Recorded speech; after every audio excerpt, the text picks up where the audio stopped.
The following is a presentation of Muddy River News.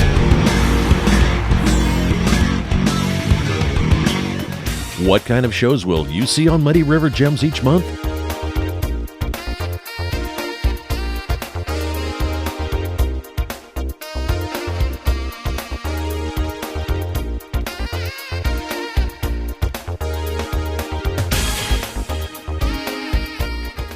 The same award-winning storytelling from Mark McDonald and crew that you enjoyed for nearly 20 years on PBS. Muddy River Gems with host Mark McDonald. A new episode every month online from Muddy River News. Hey everybody, welcome to the Daily Muddy. I'm Ashley Conrad, and joining me today is Joel Cook. And Joel, you are with the Exchange Club of Quincy, is that correct? Yes, I am. All right, welcome. Thank you. Yeah, thanks for coming in. Yep. So today we are chatting about something that is super cool. A lot of people in and around Quincy have probably seen what we're about to chat about. It is Flags of Honor, which culminates into the Field of Honor. Yeah. Okay, so Flags of Honor are, if you've driven around neighborhoods on, so shoot me the dates that these flags are So on they're display. they're on 4 holidays. Okay. The first one's Memorial Day here in 2 weeks. Okay. And then we have Flag Day, 4th of July, and Labor Day. Okay, and these flags are at residential, right? Residential, some of them are commercial. You'll see some of the businesses get them up sometimes. Okay, all right. So the Flags of Honor are basically, so let me see if I get this right, and if I get it wrong, just correct me, okay? So real quick, you are the secretary of the Exchange Club of Quincy, Yes. is that Yep, correct? current secretary, Okay. and I'm past club president. Past club president. That's the best title you can ever have. Right? Past? You're like, I did that, I paid my dues, Yep. right? You get to tell people what you used to do back in your day, and then you don't have to worry about it. But I will say, secretary is also a very, very important job, and a lot of times it's kind of like the lifeblood of is. the organization Yep. because you're in charge of And it's just a short corralling meeting. everything. Yeah, right? The last secretary resigned, so I just stepped in for the rest of the year because Yeah, I because you know don't your like stuff. self-punishment. Well, so. you know, thank you for stepping in. I'm sure I speak for the entire Exchange Club and Quincy because you guys do so much, not just the flags. So we'll get back to that in just a second. But the Exchange Club has a long history, period. Oh, yeah. But also a long history in Quincy. Yep. Okay, so can you give us an idea, just a quick elevator pitch of what the Exchange Club does and kind of how it came to be? Yeah. So the Exchange Club was founded originally in 1911 by Charles Berkey. Okay. It was based on the idea of we want to exchange ideas. It was all businessmen in Detroit, and they just pitched ideas to each other, and they just started meeting. I don't know if it was weekly or monthly. Yeah, just regularly. But they started meeting regularly, and then they started expanding, and they incorporated. Okay. And we were one of the first clubs outside of Michigan to form. I don't remember the exact year. I think it was 1919. I was going to say it was it was early 1900s. I do remember and then that. we had to disband in 43 because of World War II. Yep. And then we started back up under a new charter number in 1946. So we've got 77 years because it was March. Excellent. That's quite a tenure, I'd say. So you do a lot of you do a lot more than just what we're talking about today. A lot more than the flags in the Field of Honor. Give us kind of a couple bigger things that people might recognize. What you guys Gus take on? Macker. Who doesn't love Gus the Macker? You know, but that was our big fundraiser. Okay. That was a Mike Lavery special. He went and saw it, and he really thought that we could do it. So he brought it back to the club, and we did it for 30 years. 30 years. And we put more than $500,000 back into the community because of that. That's amazing. That's amazing. So, but today, again, we're here to talk about the Flags of Honor. And these flags are up. So basically, they get a hold of the Exchange Club. If I, as an individual, you don't have to be in a specific neighborhood, Right. but I would just get a hold of you and say, I'm interested in the Flags of Honor. And then you, in conjunction with who helps? It's the QHS football team. Okay. They get money for putting up, I think it's $1 per flag that they put up. Oh, wow. And since they do it 4 holidays, Yeah. they make a good amount on it to help their season along. Perfect. So if I were an individual, as an individual, if I would call you and say I'm interested in having a flag of honor, and that flag would be erected in front of my house, is that correct? Yep. On these 4 occasions, put up and taken down by the football Yep. team. We stack them up at 6 a.m. They come pick them up, so they're usually up by 7. Okay. And they usually start taking down about 6 o'clock at night. So Okay. you got about 12 hours. All right. So not only does this benefit, I think it's like $30. Is that $30 right? For a year? Yep, for a year you get Yeah. 4 holidays, $30. Yeah, you can't beat that. It's That's great. Awesome. And you can do it on qflags.com too. You don't have to. Oh, You don't have okay. to know a member, Okay. but they do make good Christmas and birthday presents. Right. That is so cool. And even if you want to do something nice for your neighbor, I think that would be really cool. I don't know his name. Very nice gentleman that Art Avercamp talks to a lot. He has a house on Park Place there by Junior High. sure. And he buys 10 flags and puts it in the middle for In the everybody. middle. Wow, that's so cool. It's always nice to drive by and see. Yeah, very cool. And so not only is it benefiting the Exchange Club, but the football team. Yep. And it looks great, and it shows, support of our country and our flag. And we're up over 430 flags now. I was going to ask how many. I think the last number was 437. That's great.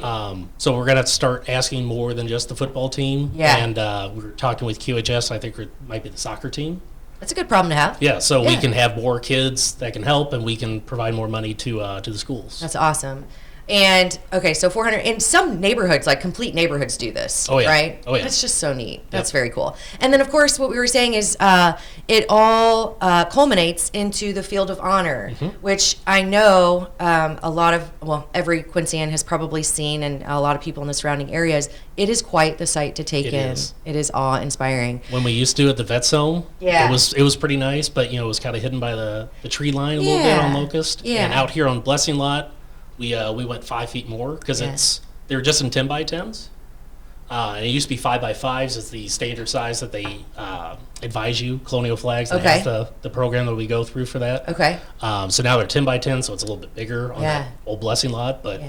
it's quite impressive. It's definitely visible, and it's the old St. Mary's lot, which is also everybody. I'm sure a lot of Quincyans have ties to that. So just seeing something so awesome go up in that lot is really Yep. really cool. Also, you used to do it on Veterans Day, but to improve kind of. Not just visibility, but visitorship. I don't even know if that's a word, but we're going to call it that. Okay. I like it. So on Veterans Day, it was a little cold. So now you do it on 9/11 weekend, which is also very cool. I say I don't know if you've ever sat outside on Veterans Day at 5 o'clock when the sun sets. Nah, but, nah, I'm not real good with cold weather. I mean, I'd probably do it for the sake of that. Just yeah, it was even hard getting it there, Yeah, I especially bet. when we had it at John Wood with all that wind. That was Yeah, but that's when we had the blood moon, so that was really cool. Oh, I bet that was cool. Yeah. Okay, Jeff so Dorsey has pictures of that. does he? We're gonna have to tap him for some of those. Yeah, that's awesome. But so now you do it 9/11, which is also just very moving. So you drive by and you see, of course, all of these flags, but you also have something else that's really cool. We have the Tomb of the Unknown Soldier replica. Yeah. It's a club in Rome, Georgia. It's the Exchange Club of Rome. They built that as a service project for something in their area, like 10 plus years ago. Everybody loved it. They brought it to a national convention, and it won an award for the top service project of the year. Wow. And people were like, "Hey, I'll pay you to come to my event." And so they've started renting it out. So, and it's not just Exchange Club. Not this past year in 22, but in 21, they went from Quincy to Lincoln, Illinois for an event that they had there. They had a parade and ended up at their square, and they had the cool. tomb set up. So do they bring like an expert with that? Does it? Every club member's an expert down there. Okay. You All are right. not allowed to travel with that tomb unless you know all the information. Really? So you're set up in the Blessing Lot, the old St. Mary's lot. There, what is that address? It's like 11th and 12th, or what is it? 10th and It's Broadway, like somewhere in there. 14 something Broadway. There we go, 15 14 something. Broadway, Yeah. And so the flags are there, the replica of the tomb of the unknown soldier, and you welcome visitors, one and all, to come check it out, ask questions, Yep. speak with the experts, and Oh, yeah. learn a little bit more. Yeah. It's pretty cool. I mean, I've seen it multiple times going to national conventions and Yeah. everything, and those people are some of the nicest people you ever meet. They will sit there and they will talk your ear off if you want to hear about the tomb. They have Yeah. all the information. Oh, I bet they're And passionate. And that replica is an exact scale. Really? They were given permission from the government to actually see the original plans for the marble tomb, so they Wow. could get it at an exact scale. Wow, that's very cool. And it comes to Quincy, which is even cooler Yep. because, I mean, yeah, it is just, even driving down Broadway is just so cool to see that display, but then to get to learn something a little, I mean, I think everybody's heard of the Tomb of the Unknown Soldier, but to get actually upfront and personal with it, you know, it's like, oh, let me ask some questions. Yeah, I just think it's very cool. It's awesome. Yeah. It's such a great time. I didn't see it at the field in 21 because I was at the convention in Memphis, but last year, just talking to those people, they love it. And by the way, they also loved Sprouts in the Abbey. Oh, well, there you go. They lost their minds on the tenderloin that I suggested to them. Really? Oh my gosh! Well, I think that's a Quincy staple. You're right. Man. The big tenderloin that kind of falls off the plate. It is definitely a Quincy thing, but that's very cool. That's awesome that we it brings in tourists. And I know that it's not just Quincy. That's why I keep mentioning surrounding areas, because it is such a cool. It's just such a cool event. So it's a lot of fun. Yeah. And okay, so just a quick question because I'm curious. So the Exchange Club. Is it just volunteers? How does that work? It's all volunteer based. I mean, obviously we have dues. Sure. But our national project is child abuse prevention. Okay. And in Quincy we do that, but we also focus on Americanism because we do the Give a Kid a Flag, where we give out the flags in the Dogwood Parade. That's us. Okay. And we carry the big American flag in that one and in the Veterans Day Parade. Okay. We helped start the fund that started CASA. We gave them $5,000 at the start. I didn't know that. And Mel Dillman and Linda Dillman were really big into that, and Mel was a longtime member.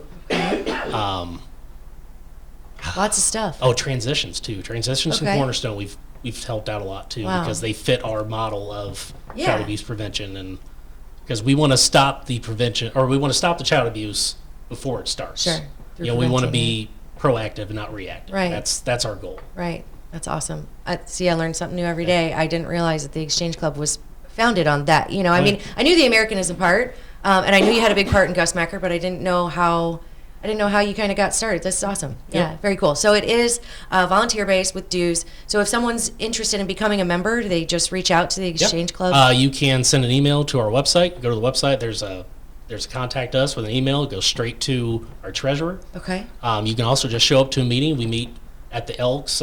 Lunch starts at 11:45. It's $12 to eat lunch. Unless you're a prospective member, then it's free for the first go. Excellent. And they do have great food down there. I can speak to that personally. Excellent food, and at least once a month we get fried chicken. Yeah. And it's so good.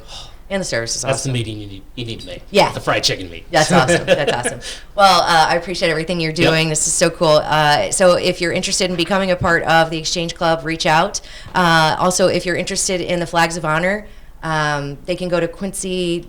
What is it? You can go to our website or qflags.com. It's the direct site for the flags itself and sign up online. Perfect. And it's $30 a year, and that is put up and taken down 4 times a year. And what better way to support the Exchange Club and patriotism and Americanism, and it goes right back into the community because we don't send our money elsewhere. Very cool. And then your flag will be a part of the Field of Honor, which is very, very cool. Yep. Yeah. Thank you so much, Joel. It's not named though, so you gotta make believe which. Well, you just pretend this one's mine, and you just tell everybody. Maybe go outside to like mark your pole or something, but don't mark the flags. No, not the flag. No. Thank you so much. I appreciate you coming in and chatting with me. I appreciate it. It was great. All right.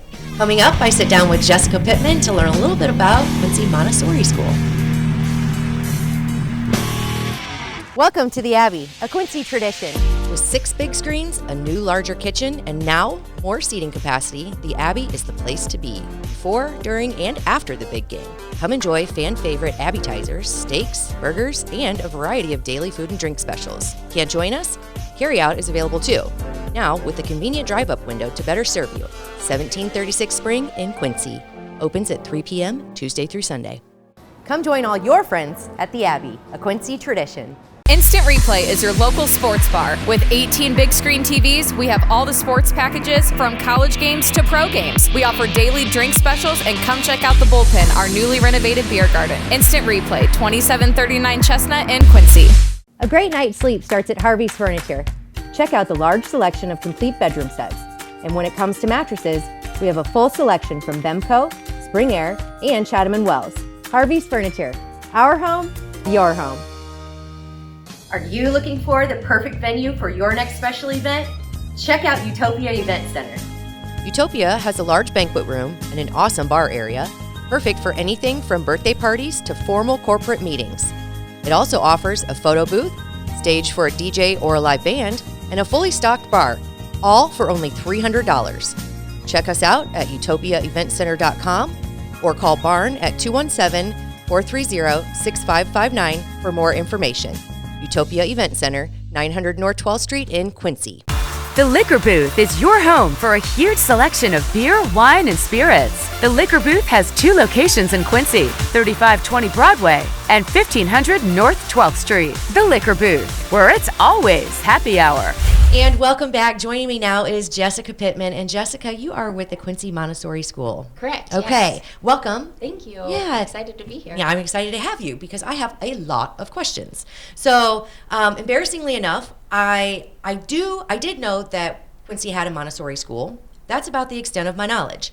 And I would imagine I'm not alone there because a lot of people, when you hear school, you think public and private. Right? Correct. Yes, and we are relatively new. Okay. So we've been around since about 2016. It Okay. started as a homeschool co-op is really all that started out really? as. So so it hasn't been that long that we've been an official school with like full-time school times Right. and all the full schedule and things Sure. like that. So I'm not totally surprised. Okay. Plus Montessori is just a weird word to say. And You so know, just they're like, it what is. that? And the first thing that pops into my head, and I don't know if this is even like in the realm of what Montessori is, but it's very, this is going to sound terrible, like nunnery almost. Like Oh, I just yeah? feel like Montessori, the Abbey, like I just kind of feel churchy, right? And I don't even know if that's even on the same wavelength, but that's why you're here. So Montessori, in my mind, just from the little that I know, is a very hands-on, consistent type of curriculum and environment where, and this is kind of where the extent of my knowledge ends, you have the same teacher for a certain amount of years. That is correct. You have smaller class sizes than a Correct, typical school, and your curriculum is different in the fact that it is very much more focused, I think, on life skills and independence and Correct, teaching. yes. See, Okay, you know quite a few see. things. I'm not going to boast or anything, but yeah, I was like, okay, I think I know a little bit about it. But can you give me a background of what Montessori is, where it kind of originated? Sure, Okay. absolutely. So Maria Montessori is who started Montessori education, named after her. She was Okay. the first female doctor in Rome and was the, at that time it was like turn of the century, 1900s. And so there weren't a lot of women who were going into medicine. And so she went into medicine, was all about studying and looking at children especially, and what do they need. She started working with kids who had special needs, who were impoverished, all kinds of things like that. People around her said, these kids can't learn. And Right. she said, let's just watch, let's observe, let's see what they can do.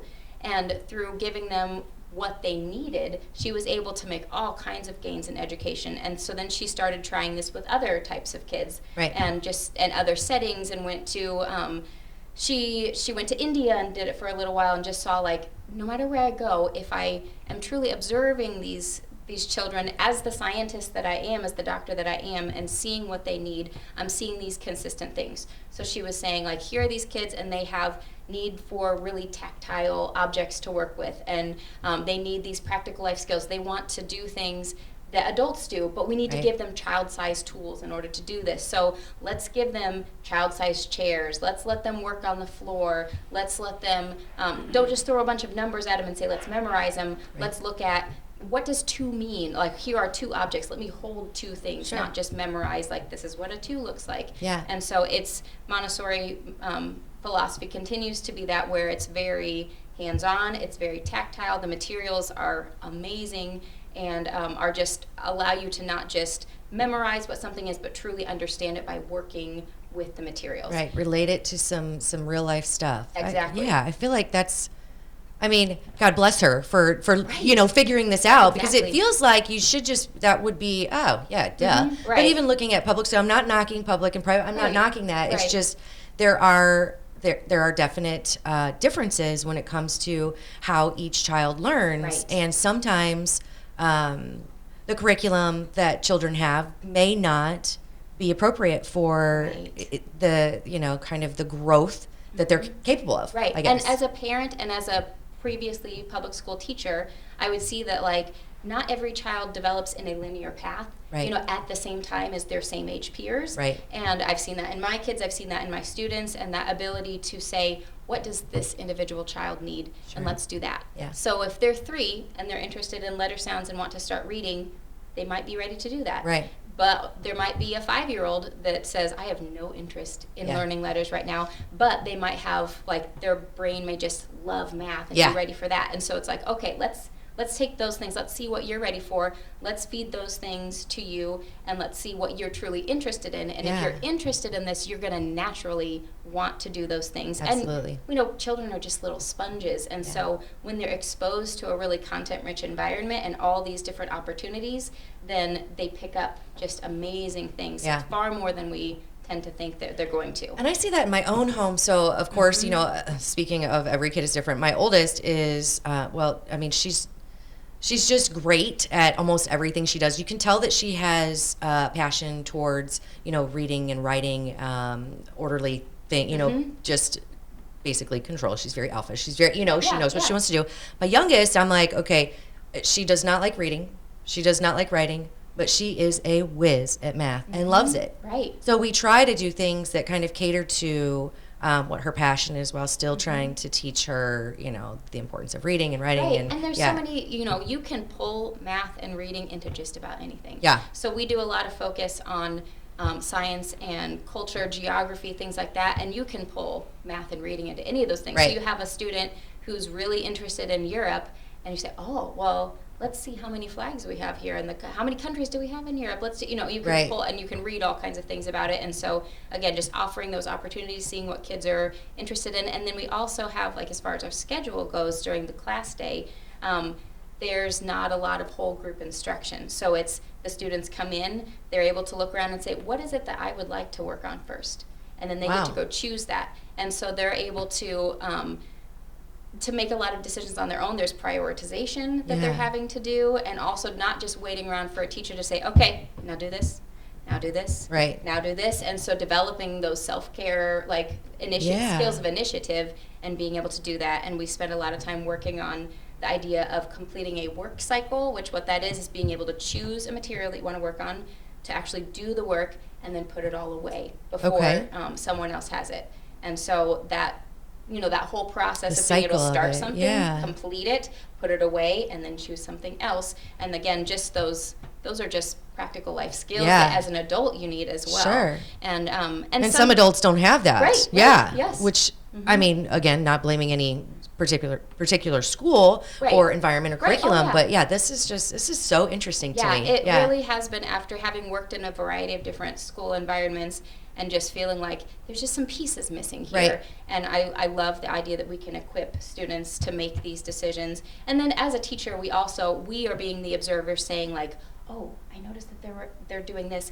I know what's next and what they could do to kind of enhance that learning or move to the next step. Oh, so then we're interesting. going to them and saying, hey, do you want to try this now? And then they can be like, oh, sure, yeah, that sounds interesting. Oh And my it's gosh. not like we're dragging everybody is so along to the next cool. thing, but being able to use what they're already doing and then move them to the next step. So I love that. It's been So you just fun. get to you get to experience what these kids love and kind of just softly guide them in certain directions without strong or I love that. Yeah, and actually in Montessori schools we call the lead teachers lead guides, because that's really what we're doing. We're trying to Yeah. make the environment already so rich that they're learning something just by picking something up. Sure. That we are not the sole holders of the information, but that they can learn Yeah. just by being exposed to these things, and we just guide them to the next step. Right. And then we also have there's three years in one classroom. So Okay. 3-year-olds, 4-year-olds, 5-year-olds, 6, Yeah. and actually into that 6-year-old year are all in the classroom that I teach in, for instance. And then our elementary class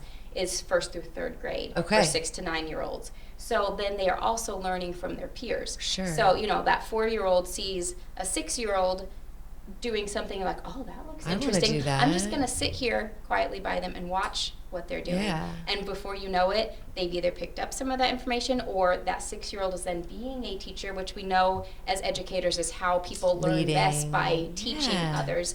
And so there's all kinds of interaction and communication going on and collaboration, and it's just these skills that we want adults to have, Yeah. they're being able to develop by the environment that they're put so in. cool. And And so there's some really neat things. That is very cool. And I didn't mean to cut you off, but Oh, you're good. I did want to mention you are a lead teacher Correct, at the yes. Montessori. Okay, I forgot to mention that, but Yeah, so yeah. how So very cool. Yes, I really love it. I bet. So how big is the Quincy Montessori School? And am I even calling it the right name? Yeah, Okay, yeah, absolutely. okay. You all right. absolutely are. Yes, so we have, this year we have 18 students in our primary class, which is our 3 to 6 year old class, some kids go all 5 days, some go 3 days, some go 2 days.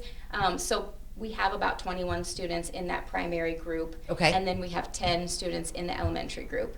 Okay. Now, next year, we are very excitingly going to be opening a second primary classroom. Okay. We've had a wait list of 100 plus for a couple years that Yeah. we just keep feeding this giant waiting list, and so we thought, this is showing us we're having consistent interest in the school and the educational model. Let's go ahead, and we are housed at Salem Church Okay. on 9th and State, and they had some space available that they're wonderful, wonderful landlords that allow us to have this classroom space, and they had some extra space that they're willing to let us move into. So That's we're amazing. working on renovating that to have a second primary classroom, class. and then we're hoping to expand our elementary classroom a little bit as well. That is so cool. So well, we'll- yeah, I mean, you did mention your wait list before we started chatting, which it is, of course, a testament to what you're doing there. It's just so great. I love it.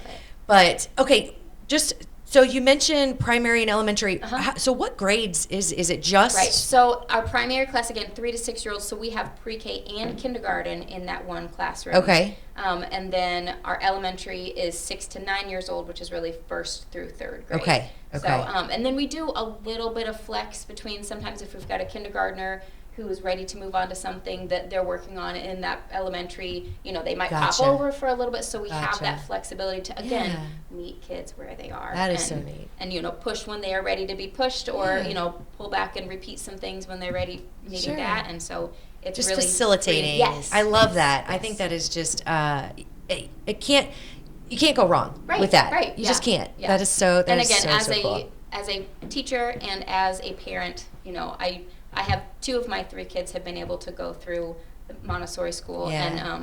and it's just I see that and I'm like, oh man, this is what was missing Yeah, before, and yeah. I love it, and I've seen the longer my own children are in it, the more and more I believe in it, because I'm like, oh, this is Yeah. what they need. Sure, absolutely. I love it. So you did mention the additional classroom that Mm-hmm. that is coming. Is that next year? Yes, Okay. next year, Okay. yes. And of course, that doesn't come free. Correct. Right. So Correct. you do fundraising, I assume. Yes, Okay. Now, yes. are you non for profit or how We does are. that? Okay. Yes, we are a 501c3. 501c3. So you primarily function on donations. Correct, And that yes. comes from, of course, the enrollment, but Uh-huh. also, is it like capital fundraising? Yeah, we've got or a how do capital you? campaign going on Okay. right now, and then just a lot of applying for a lot of grants. Yeah. So. Yeah. Now, if I see the beauty in this, can I donate, or how does Oh, that absolutely. work? Okay. Yes. So if you go actually to our public Facebook page, which is just Quincy Montessori School, or Okay. you can go to our website, which is quincymontessori.org. Okay. There are links to we have a Give Butter website Okay. that is fueling our fundraising? Our capital campaign is going Okay. through. Perfect. So, That's awesome. Okay. One more time, shoot that website out there in the Facebook page, just so. So the website is quincymontessori.org. Okay. And then the Facebook page is just Quincy Montessori School. Quincy Montessori School. So you're doing amazing things, and I'm so glad to learn a little bit more about it.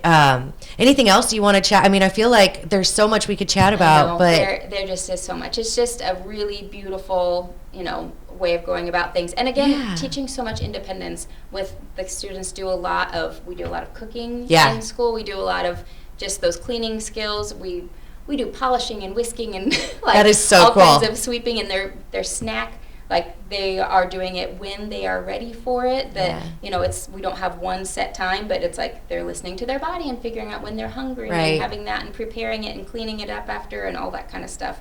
So Very cool. Something that we love being able to teach those independent skills. as well. yeah, I did notice one thing. I'm no, I'm just going on and on and on. But so I was looking at, I think it was the Facebook page, and you had like a little kitchen set up with pitchers and, glasses. I'm like, oh my gosh.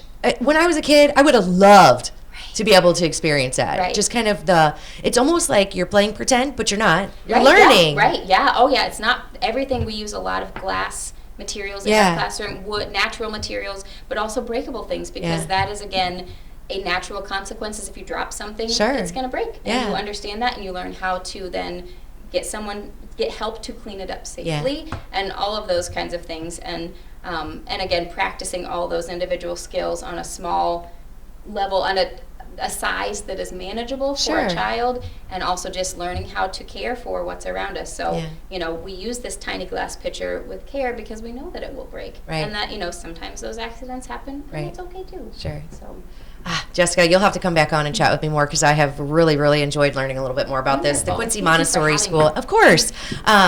Quincy Montessori School in Quincy. Where's the physical location again? 9th and State. Okay, all right.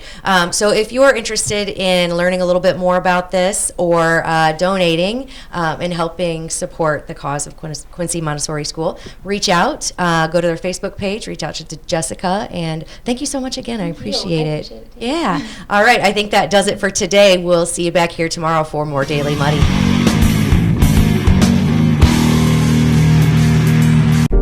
Muddy River News. Our home, our news.